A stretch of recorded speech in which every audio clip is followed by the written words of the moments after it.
kita akan masuk ke sesi panel diskusi untuk pertanyaan pertama. Untuk Pak Alex ini, tantangan apa yang dihadapi dalam usaha untuk pemanfaatan bioteknologi di Indonesia? Jadi kalau kita bicara tantangan sebetulnya harus dilihat dua sisi ya.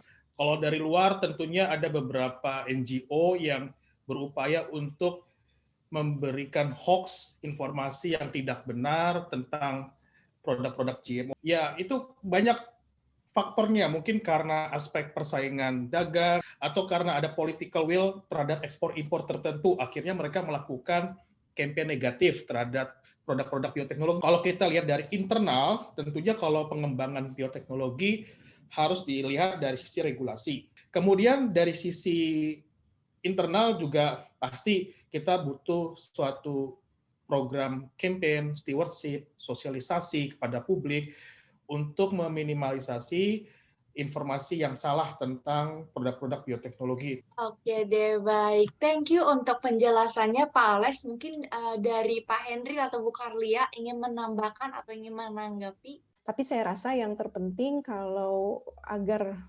smooth gitu ya bioteknologi ini aplikasi dan lain sebagainya di Indonesia, kita masing-masing punya andil yang penting juga gitu ya. Coba belajar, maksudnya ingin lebih membuka mata bioteknologi itu apa, dan kemudian tidak sekonyong-konyong mempercayai apapun mengenai bioteknologi yang bukan dari praktisi misalkan atau dari ahlinya seperti itu. Oke deh, thank you buat Bu Karlia. Dan kita akan beralih lagi ke pertanyaan kita awal dari Pak Hendriel ya.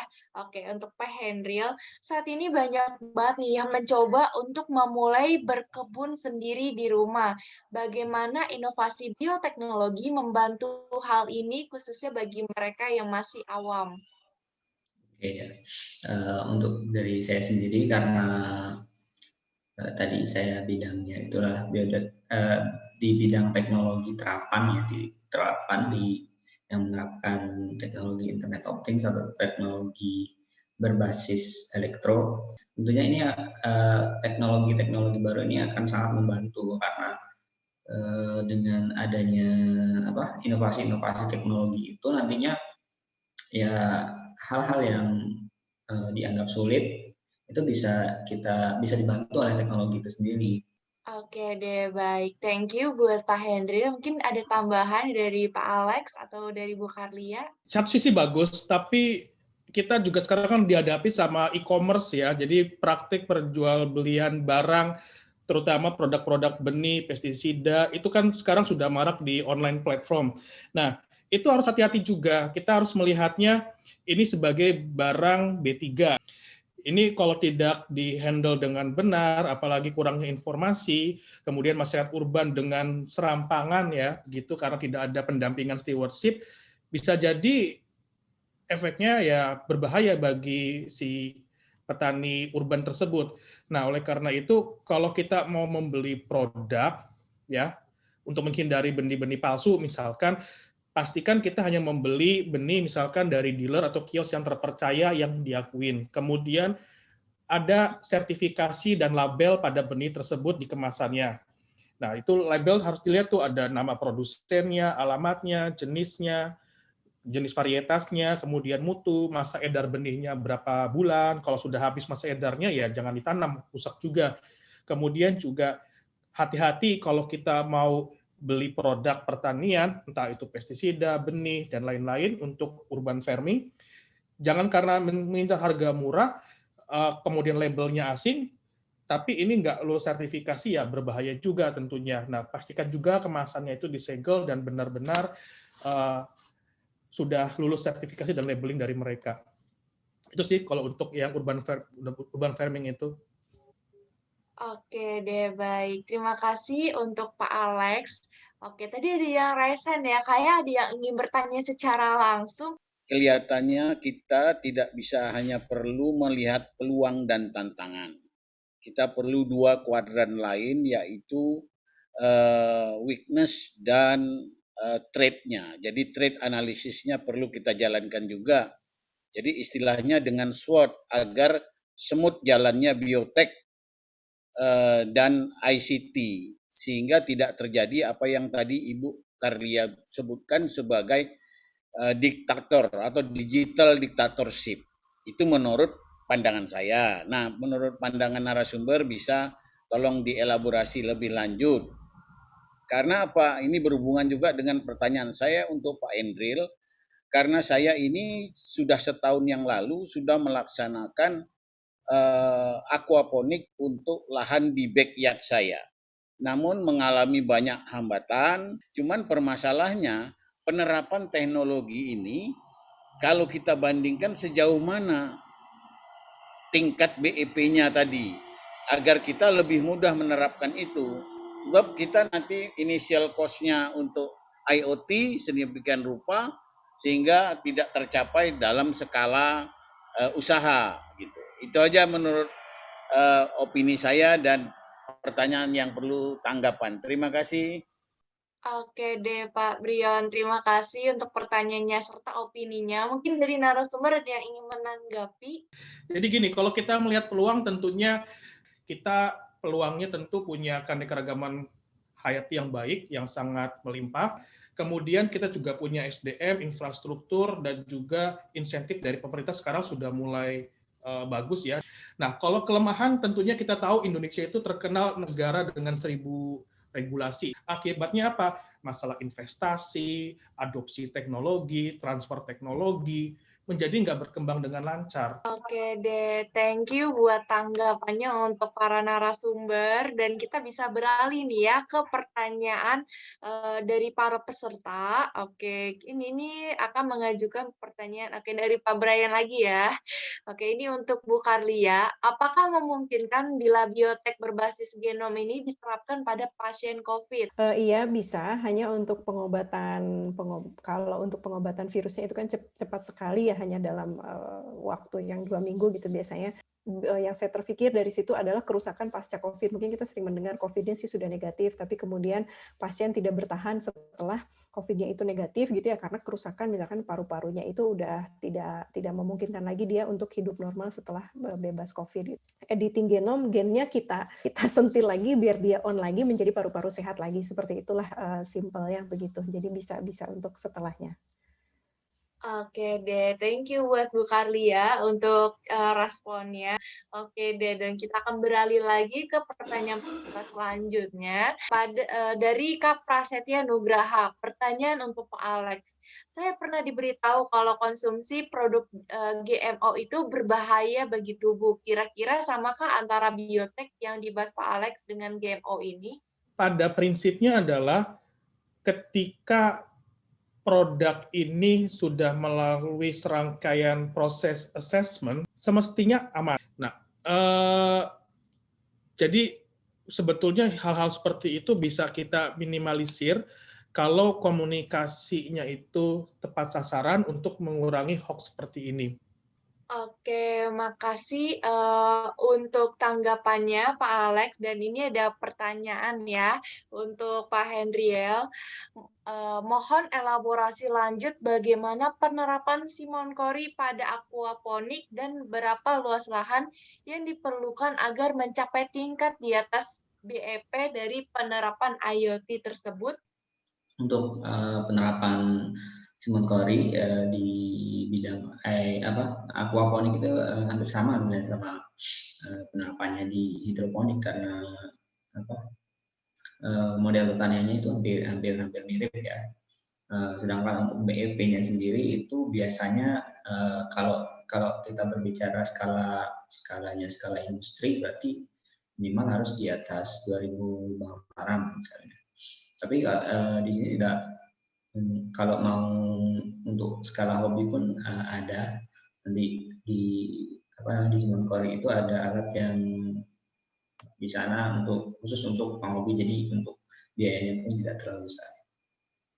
Oke deh, baik untuk responnya. Terima kasih untuk Pak Hendriel. Dan kita akan beralih lagi ke pertanyaan peserta dari Kak Firman Rezaldi. Pertanyaan untuk Ibu Karlia ya, apakah memungkinkan pengobatan berbasis genom diterapkan pada pasien kanker yang sudah bermutasi secara luas dan sejauh ini PR dan hambatannya di mana ya Bu? Terima kasih.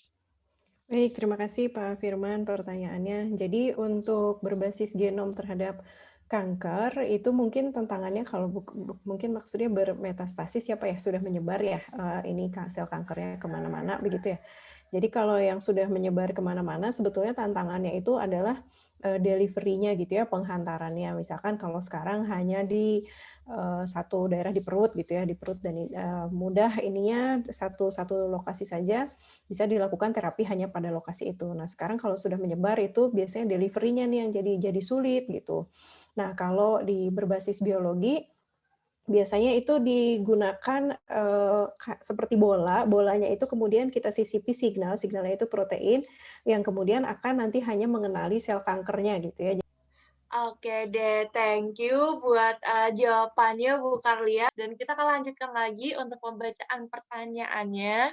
Oke, dari Kak Franky Trichandra. Untuk Pak Alex, saya mau bertanya, jika pemerintah tidak mendukung pendanaan maupun fasilitas dalam pengembangan bioteknologi yang sedang dikembangkan di Indonesia, apakah solusi yang paling tepat dapat kita lakukan dalam masalah seperti ini? Saya masih percaya pada pemerintah kita punya komitmen yang bagus terhadap kesejahteraan penduduknya. Nah, masalahnya gini, kita itu kan tidak berdiri sendiri ya, Indonesia ya, pasti kita berinteraksi dengan negara-negara lain, baik dalam tatanan regional maupun global. Nah, dalam tatanan regional maupun global, pasti ada aturan main. Salah satunya ada Standard Development Goals, SDG gitu ya. Kemudian ada beberapa policy yang berlaku di regional maupun di level global, yang mana kita harus mau nggak mau ikut atau nggak, mau meratifikasi atau nggak. Kalau kita nggak mau main di situ, bisa jadi kita ada ban ya atau pembatasan ekspor impor atau kerjasama kita terganggu dalam berbagai aspek lainnya. Nah, mau nggak mau jadi pemerintah kita harus menyesuaikan diri, beradaptasi menghadapi regulasi yang ada di global, harmonisasi maupun tuntutan Sustainable Development Goal tadi. Let's say pemerintah kita benar-benar apatis, pemerintah kita nggak concern sama ini, ya apa yang bisa kita lakukan? Gini, saya percaya tiap kita itu punya talenta masing-masing, ya punya kompetensi masing-masing. Jadi dan semua punya background ilmu masing-masing. Nah, gunakanlah seoptimal mungkin sesuai porsi kita. Intinya adalah kolaborasi ini bisa lintas negara, bisa memanfaatkan funding yang ada dari luar atau melakukan advokasi gitu. Itu aja sih dari saya. Oke deh, thank you buat responnya Pak Alex. Dan kita akan lanjutkan lagi itu dari Kak Franky lagi untuk Pak Hendriel. Saya mau bertanya, penggunaan tanaman transgenik, salah satu contohnya adalah kapas transgenik, apakah dapat menimbulkan berbagai bahaya hipotetik tanaman transgenik? Jika iya, apakah solusi yang tepat dalam menyelesaikan masalah ini? Bukan masalah penyakitnya sebetulnya karena treatment-nya dan regulasinya yang belum siap. Kalau misalkan semua kajian, preparation oke, sebetulnya isu ini nggak akan berkembang. Itu sebetulnya jadi apa ya, momok besar dan mimpi buruk yang masih menghantui kita saat ini. Itu yang jadi tolok ukur kenapa PRG beracun, PRG bisa menyebabkan kanker dan segala macam. Ya memang awal dari situ, tapi itu karena adanya faktor-faktor yang di luar kontrol kita sebetulnya, dan pada waktu itu terlalu terburu-buru. Itu sih dari saya. Oke deh, dan mungkin nih satu pertanyaan lagi ya untuk mengakhiri acara sesi panel discussion kita. Oke, ini untuk Bu Karlia ya. Bisakah bioteknologi di masa depan ini mencegah terjadi kepunahan dari biodiversitas di Indonesia? Baik, iya kalau untuk mencegah kepunahan, sebetulnya kepunahan per spesies itu bisa begitu ya. Tapi kemudian yang harus dipikirkan lagi untuk apa kita menghidupkan kembali spesies-spesies atau misalkan menjaga suatu spesies tetap ada, tapi spesies itu tidak bisa hidup normal, tidak bisa hidup dia di lingkungannya. Misalkan badak ya, kemarin terakhir tahun 2020 tuh kita menyaksikan kepunahan badak cula putih. Nah, jadi untuk menyimpannya sebetulnya kita bisa menyimpan selnya gitu ya. Terus kalau ada sel telurnya ya nanti tinggal cloning lah istilahnya. Tapi yang untuk dipikirkan lagi sebetulnya itu bukan cara terbaik ya, hal-hal seperti itu untuk menginikan biodiversitas. Jadi ya perilaku kita yang bertanggung jawab lah tetap yang terbaik untuk tetap mempertahankan biodiversitas. Oke deh, thank you untuk seluruh narasumber kita pada hari ini, keren-keren sekali ya.